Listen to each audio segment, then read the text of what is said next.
have to contain. You know what? I have to contain my laughter. Well, at least you didn't sneeze putting on the mascara and stab yourself in the eye. Oh my gosh. Good morning. Good morning. It is Social Surge with Fly and Mo. Don't forget to go live on the gram. I pressed the button. I'm good at pressing buttons. I saw a reel recently. I mean, I do love the corporate humor reels and like memes that we see that are, it's like, because we're those are universal, right? Like, even if they don't apply to CRE specifically, it's like the office humor is something that we can all relate to. So I love that. And so I saw one recently that was like, I don't know, just someone having the realization that all they do all day is this. Yes. Like pressing these buttons or pressing these buttons. Yes. These buttons or these buttons just all day long. Yes. And I saw that and I immediately stood up and walked out my front door of my house and just stood in the sun for 10 minutes. You went and grounded yourself. You took your socks off, put your feet in the grass. I didn't go that far. I had some work I had to get back to, but... Good morning. Happy Thursday to Social Surge with Fly and Mo. I'm Mo Regalado, and right over there is Fly Jamerson. So, I hope you guys are having a great morning so far. Fly and I are kind of a hot mess this morning, both of us, on separate things. Unrelated, completely. Yeah, well, like just I don't know. Happy Thursday, Monday. I don't know. Dr. Fromage is joining us over on the gram, and Baruch in Brooklyn is joining us. Thanks. Regalado Real Estate. I see you. Good morning. I gotta get on your. I always try to join the stream on yours too, and when it always makes me laugh when my father is on your stream and not mine. Not that we're competitive. There you are. All right. So, we have comments. Sorry. Good morning, Bo. We are talking about you. We're going to talk about you. Oh, this will be fun. It's going to be a lot of fun. And good morning, Dwayne. You reminded me that it was Thursday. Yes, it is Thursday. It's been a Monday. It's been a Monday today. Adding value. And that's how we add value. We remind you what day it is. And that gets me out of bed in the morning. So Fly and I were giggling already, not like we don't all the time. We crack each other up, but she's telling me that she put mascara on this morning. And then about 10 minutes ago, let's just be clear. And then sneezed. And of course, when you sneeze, your eyes start to water and everything. Well, yeah, Dr. Immediate raccoon stamps, just immediate. Like not, but Mo did point out, it could always be worse. And she's like, at least you didn't sneeze when you were in the process of doing it, because you'd have jabbed yourself in the eye, and then where would we be? I will say, because this is where I've gone now with the idea of like, if I had just shown up with an eye patch over my eye or something, would be like, I have been thinking so deeply about what the heck we're going to do for Halloween. And like, I generally don't encourage people to put a lot of time and effort into like trying to get on the bandwagon of all the themed holidays. Like when you're in Facebook Business Manager or whatever, it always is like, do you want to write a post about Marshmallow Day? And I'm like, I do wish some satirical broker would like take that and run with it and be like, it's National Something Day. Here's my building. Like just completely roast it. But that is fabulous. I love, because like literally there's a day for everything. That could be your entire content calendar. You can have that one for free.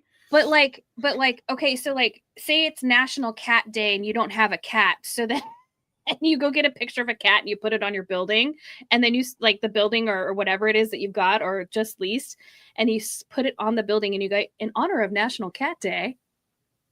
Right? Yeah. I mean, I think there's a lot, like, again, the one of your 3 E's, now I have to say them, engage, educate, and entertain. That's not the order that you say them, but entertaining.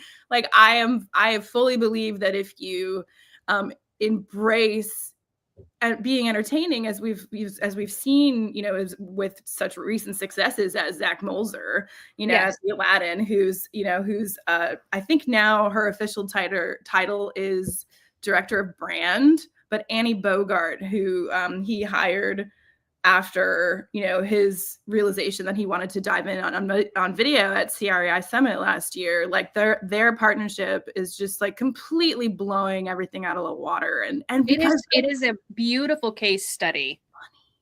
It is a beautiful case study in Zach believing in and trusting his person, right? Oh, because gorgeous. It is, because some of the, I mean, I'm sure it's more like Zach show up and do, and knowing that Zach will do it, right? Like we know his personality, we know that he's campy, we know that he's going to go out and do that. And it is incredible to see the viral trends that they pick up, the ability that they have to do so quickly and in real time. So good. That right there is the importance of having somebody that's on your team and you trusting that person to hold your brand and be able to help it grow and build it, right? Love their relationship, love that whole thing. And it really does. And the reason why I'm coming down to trust is that when you hire somebody to help you with your strategy on social media,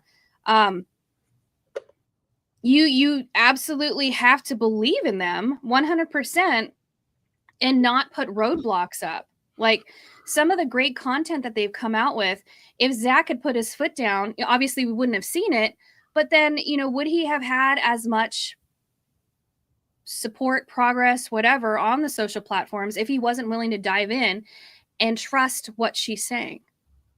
Right? Yeah. And I mean, I really, you know, I'm looking forward to seeing the both of them at CREI. I think I think that I think their experiences and what they're doing, like we all have a lot to learn from them. Zach, of course, is going to be speaking with Corey Zelnick and Blake Haggett on short form video and those various approaches. But I had this thought, you know, I stay up late sometimes and like, I'm, you know, just consider the bigger picture of what's going on in CRE social and how it affects the actual world that we see on, you know, not online, in the real world. And I know we're on such a tangent, but what Zach has also done with his brand by engaging with that, by becoming entertaining, by building a community, not becoming entertaining, by showing that, right, and embracing that, and building an incredible personality. It is not only incredible marketing for his brand, but as a developer to show, to have evidence that you have such strong social community backing and support, like what an amazing testament, piece of assurance to show to the people who have the potential to A, give you or not give you money, and B, put up or take down red tape. And just, I mean, it's masterful. I was recently reading the latest issue of The Real Deal thinking like, oh my gosh, like when the Aladdin opens, I hope they cover this, because the story of what's happening in Kansas City is incredible. And yeah, I guess that's what I really needed to talk about. What are we supposed to do? So we're going to be discussing, so Fly and I yesterday were on Commercially Speaking podcast with Bo and Timmy Barron. And we ended up talking for like an hour and a half, hour and 40 minutes. It was long. It was, and I mean, literally talking the entire time, which is not hard for Timmy, myself, or Fly to do. Like we were just pinging off one another. And one of the things that, you know, I loved about yesterday's session was that we could have kept going. We didn't even get to all the questions because we were able to, we had such rapport going. And it, Bo. Bo, I just very listened. Smart. I can it was too. It was so good. And like I said, we could have kept talking. Like there's so much that we can go on about, whether it's marketing or social media or building brand or tone of voice. And on Tuesday, we had discussed your authentic voice, though we didn't use the word authentic at all. It's really I may have said it. I immediately after the podcast, we both texted each other being like, I totally blacked out. I don't remember what I said. How did I do? And Bo says there's another couple hours there. Easy. Yes. Yeah, it's a lot. And I think too, I mean, for me, what I really appreciated, and I always appreciate this when we have conversations, like this, whether it's with our clients or other people in the business. Oh my God, Marcy, thank you. I have nothing to say about that. And in fact, I forgot what I was going to say. It's for me, hearing the perspectives of the Barron brothers really, it got me really thinking about how people approach this from the beginning, and just it reminded me how treacherous it can be, because there's so many different choices that people can make, have to make, need help making, don't know how to make, in terms of how they're formulating their strategies, how they're linking their content to real life relationships and conversations that are going to lead to deals, and just like continuing the conversation about the difference between content marketing and everything else that goes in your marketing stack. And so, I mean, it was really, I really enjoyed the conversation. Bo and Timmy are everything that I expected and more. Aspire to be. When they were doing their intro, I mean, I am looking so much forward to seeing the cut of this. I mean, I think that their setup is beautiful. They've clearly invested a lot into it. The show, I mean, you need to go back and look at like other episodes of the show if you haven't seen it. It's quite masterful, I think, and sophisticated in its presentation, which we all know is very difficult to do. But what's interesting about recording video when you do a podcast like that, and that there were 4 of us, is that we were that they do these crazy intros. I mean, Timmy is a master at this sort of like shock jock persona that he has. And the whole time they were talking, I swear, you and I were just busting up laughing. You're giggling and like trying to remember not to like actually giggle out loud, because it was so good. I can't wait to see when the full episode comes out. What I love about something that Bo said yesterday, and Bo and we spoke probably like 2 years ago about social media, and we had discussed doing a podcast, and then he starts doing commercially speaking with his brother, and it's right out the gate. It's amazing. It's really good. From the beginning, it was good. It is freaking phenomenal now, right? Like everything that they've done, they just keep growing, they keep building into it. But one of the things that I really, really like about what it is that they do, and something that Bo said yesterday, which is because people are consuming the podcast, right? They can go into rooms that they don't have to introduce themselves anymore, right? And yes, Bo said that he gets business from the podcast because people are listening to it. They know where he's at. They know where they're located. And at the end of the day, that's exactly what we want, right? We want business. We want people to know us before we walk in the room. We want people to be able to identify with us.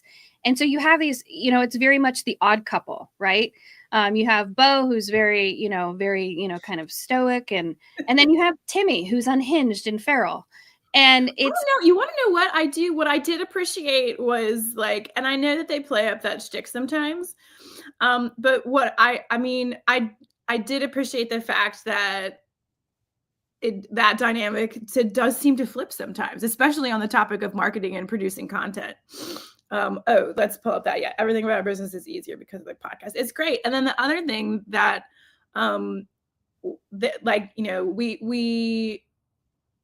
what's it? Okay, I'm remembering a lot of things that were said and shared, and maybe that I don't want to share them and wait until the drop. Just don't spill it all. Keep some suspense. But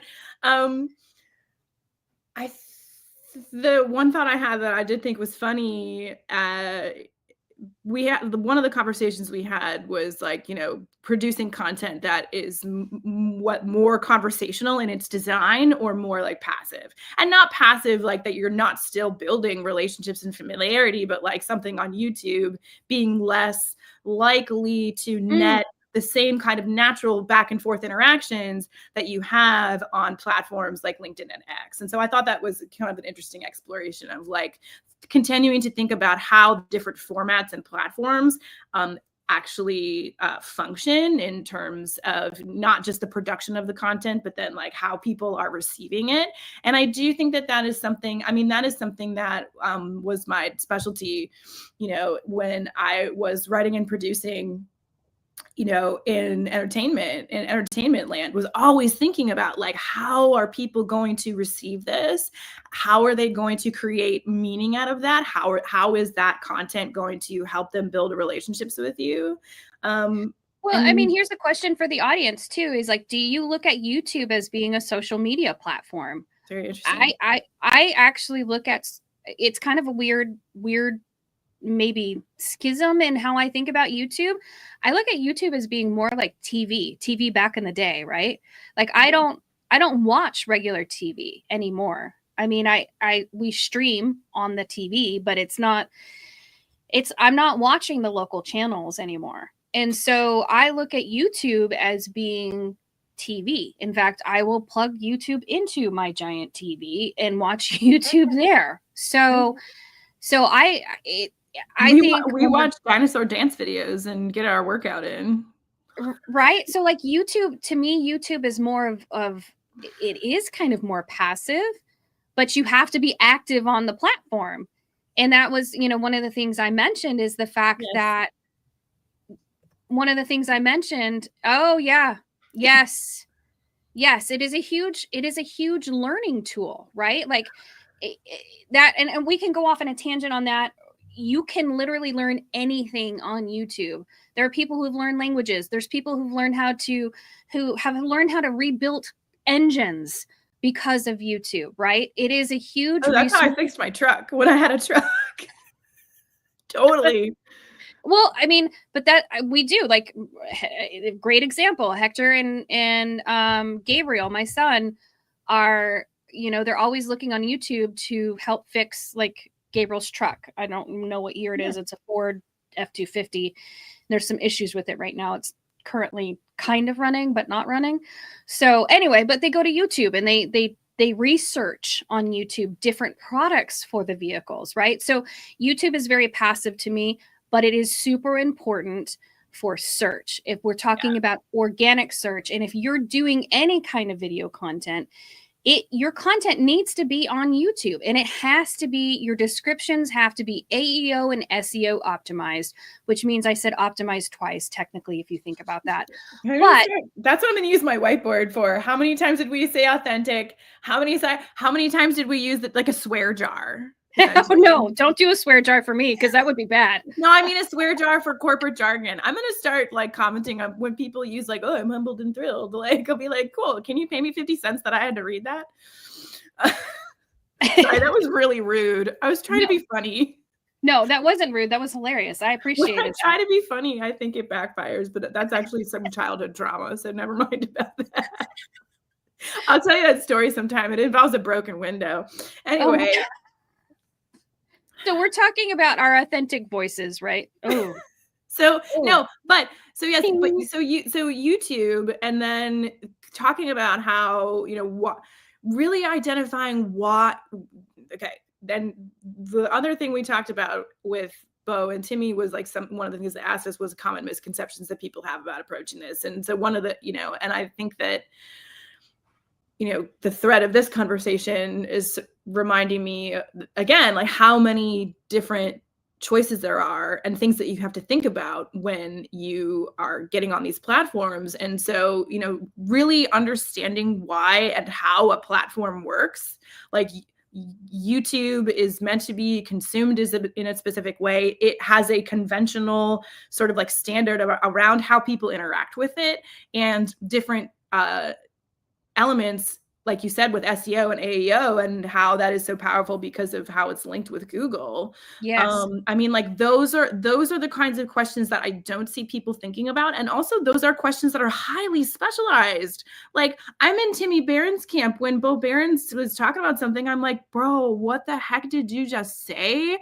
Really? And now I'm really proud of myself because I have learned a lot more in the past, year and a half of talking exclusively to commercial real estate people. And I'll say that consuming content and talking with these people has netted me more knowledge than my 7 years in, college and graduate school. So like, there's a lot to be said there, but. So this is interesting. Marcy has a good point. She says, Dwayne saw an interview of mine on YouTube and would say he has a better sense of me than just my post on LinkedIn. And I think I agree with that. I think when you can see when Fly and I show up here, looking like trash pandas at, yeah. Do I have any more mascara stains? I mean, but that's the thing. Like you get a sense of us because you can see us, you can hear us, you can watch our mannerisms. In fact, one of the funny things that happened is that Timmy actually did this eyebrow lift that Fly does. And immediately when he did it, I saw it. And I think I did giggle. I laughed out loud. But then Bo at the end was just like, Timmy, she does the eyebrow lift. Like she, because he mentioned it and it was great. But that's the thing. Like you see our quirks, you see how our mannerisms, so that when you do meet us in real life, you are very familiar with us. I hope you feel like we're friends, honestly, because like we're sharing our lives with you 2 times a week. Oh. Yes. One thing that Bo said that I thought was really interesting is that sorry to reveal this, Bo, prior to the release of our podcast. I hope this doesn't ruin it for you. But he was talking about how he actually engages with people on social media, and a lot of those people are pre-existing inside of his network. There's not a lot of outbound new networking happening for him.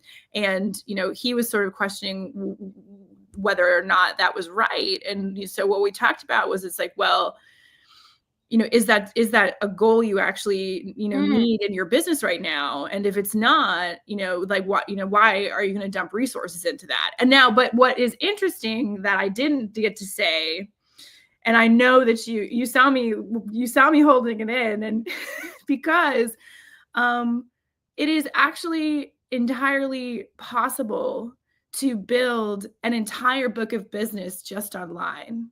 Yes. And the reason I was doing this was because a year and a half ago, I didn't know who any of you schmucks were. And now look where we are. I'm serious. It's so powerful. And then if you look at, if you look at all of these other, and I'm not trying to toot my own horn. I'm just saying, like, Mo and I have only met twice. Yes. And for most of my other, people that I'm working with or, contributing to, I'm just like, all of that business is being won online. And, so I know that it is very difficult for people to see it if they haven't experienced it, because a lot of that is not happening publicly. But where people are accessing those kinds of connections and relationships is totally surface level. Girl, I sent you a DM and quoted Carly Rae Jepsen. I mean, like, after we had, when I sent that to you, I was just like, I think this is funny. Again, about am I funny or not funny? I was like, I think this is funny, and it's actually what's inside my heart. And so I'm going to send it. And then if she says yes, I think that maybe that's a good sign. I think my answer was probably bah, ha, ha, ha, ha, ha, ha, ha, ha. It was sure, why not? Oh. It was sure, why not? Of just like, who is this? Who, because I was like basically pitch slapping you. You were, but no, that's not true, because you had commented on my content before. So I was already aware of what you were doing. Yeah, that's true. Marcy Moneypenny, Bo is in Oklahoma. Bo is in Oklahoma, right? I think so. Bo is in Oklahoma. I'm going to stand with that one. And actually his studio, and this is going way off topic, not like we haven't already, Kentucky. But the studio that they have is actually in the bank vault. So Kentucky. They have, their offices are in a bank. Oh, shit. I'm so sorry. Owensboro, Kentucky. Good Lord. I was off. I apologize. But now we can see it right there. Bobo. And we have 2 different conversations going. One on LinkedIn from Marcy and Bo on X. Bro, my IG is popping off right now. Also, my dad joined mine. Haha. What? Dr. Fromage, you abandoned me? So their studio, their podcast studio is in the bank vault. Oh, it's gorgeous. I mean, it's just so good. It's amazing, right? So like we're talking about the podcast, but it's also about, we wanted to talk about in the next 4 minutes, finishing our conversation from Tuesday, which is owning your voice and making your content. Tuesday. I'm not jumping at the bit. Instantly recognizable. So the best voices online are the ones that you recognize instantly, even before you see their name, right? So consistency builds familiarity. Familiarity builds trust. And audiences stick with content that feels like a person, not like a brand deck. Right? Oh my gosh, brand. When somebody hands me a brand deck as a part of their social like thing, I'm like, oh. Like, there's so, like, okay, I am not trying to be dismissive of any of those things, but I'm just like, I am so glad you thought about it and have an entire thesis about how this is supposed to be received. This is not the same thing. Again, it's like, it doesn't have heart. The difference between the experience of something, you know, over the course of time and repetition and iteration, you know, it's like you can't post a slide from the brand deck over and over again and expect it to work. Yes, you can't. I mean, I try to impose it. It's not going to work. Yeah, no, it's not. So what makes your signature voice? Well, we have to, and I talk about this a lot. If you watch the show, voice, tone, and style, right? Tone. What is your tone? And the best way that you can figure out your tone is go on and do like a 2-minute rant, do a voice memo, right? 2-minute rant, voice memo, and then upload that transcript. Upload that transcript to ChatGPT and ask ChatGPT to analyze the transcript for voice, tone, and style. You also have to put in a couple other things, right? Like, this is so-and-so, you're talking about yourself. This is so-and-so from this company. Yeah. You know, analyze this transcript for voice, tone, and style. And Chat does a really good job of giving you an analysis of what you sound like. So the next thing that you need to look at is, so we got tone, right? What's your tone? Obviously, my tone is snarky. I know my tone is warm from having worked in voiceover for many, many years. And in fact, the joke was, I am not a tall blonde. I'm a short Mexican in a box, because when I'm on radio, like, there's a lot of energy, just like you're getting here. There's a lot of energy. And people would, you know, meet me at remotes and they'd be like, oh, I thought you were tall and blonde. And I'm like, no, I'm short and I'm Mexican. I'm just loud. like, you know what I'm saying? Like, so making sure that your tone is getting across in your posts. Language. What are the key words and phrases that you use all the time? What are the idioms that you use, right? What are the things that you say that people would easily identify you from? Bob Knackle, it's not who you know, it's who knows you. He's not the first one who said that, but he said it so many times that now immediately becomes one of his things. I cannot tell you how many times, also hi to Justin Moore on my Instagram. Oh my gosh, I forgot what I was going to say. That's so embarrassing. This happened to me several times yesterday, also on the podcast. I actually quite. It's an ADHD thing, and I feel you, because that's why I sometimes don't like going on podcasts, is because I will literally lose my thought in the middle of speaking, and I'll have to like eventually come back to it. So we'll come back to that. Okay. So I'll watch the replay and then I'll have the same thought while I listen to what you say, and then I remember what I was going to say. I'm so sorry. I just want to pull this up. Oh, now, are you pulling it up? Sorry. We need producer jockey to wrangle us like the Barons have. I always get that I thought you were taller. Now I need to meet you in person. Yeah, it's freaking hilarious how many times I thought you were tall and blonde, which then I eventually started telling people I'm a little short Mexican in a box.